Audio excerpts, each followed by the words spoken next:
Olá, eu sou a Auristela e ontem eu estava assistindo a uma entrevista do Leandro Carnal na CNN. Eu achei super interessante e essa entrevista me inspirou bastante a fazer esse vídeo.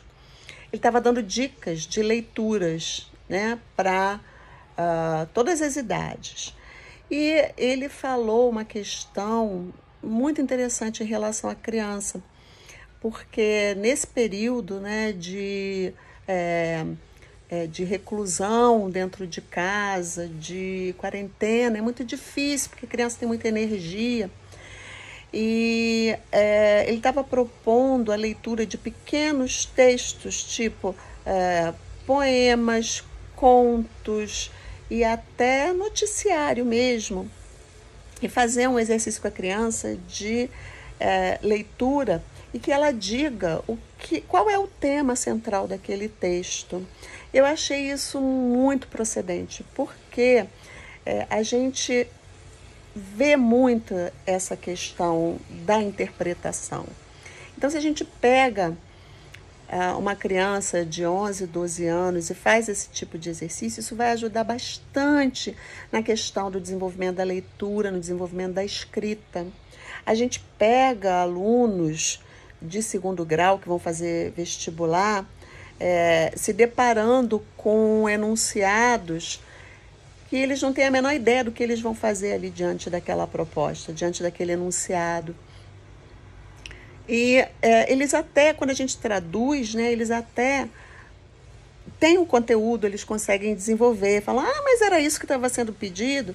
Então a gente vê não só em língua portuguesa, mas em outras disciplinas também, como matemática, física, biologia, história, essa dificuldade na interpretação dos enunciados.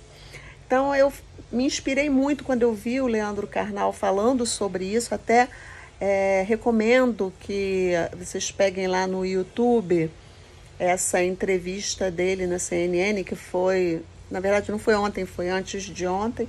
Hoje é dia 20, portanto foi no dia 18.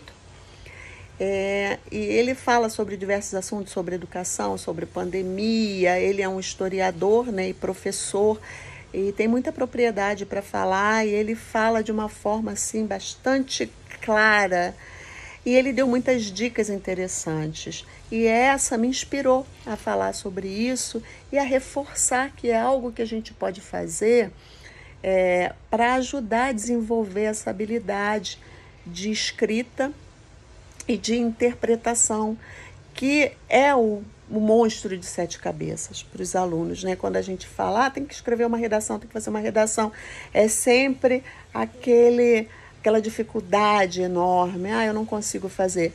No entanto, é apenas o desenvolvimento de uma habilidade que a gente pode estar começando desde cedo, né? E esse exercício, essas dicas que ele deu, inclusive ele falou uma coisa super interessante também, que é a encenação, um poema, né? A gente pode encenar um poema com a criança. Como é que a gente encenaria, né? Como é que ficaria teatralizando um pouco esse poema? Ou então fazendo desenhos, contando histórias. Vamos fazer desenhos. Que desenhos te remetem a esse texto? O que pode ser feito? Vamos pintar. Vamos fazer algo relacionado a esse tema. O que você acha que isso representa? Como é que a gente pode contar essa historinha em desenho? Então tem muita coisa que a gente pode desenvolver, recorte, né? Recortar, colagens. E isso é extremamente interessante. Eu acho que vale a pena dar uma olhada na matéria toda, na reportagem toda lá da CNN. E essa é a minha dica, né? Trabalhar com as crianças essa questão que é uma dificuldade enorme que eles trazem da escola, né? A questão da interpretação e da redação. Era isso por hoje. Até!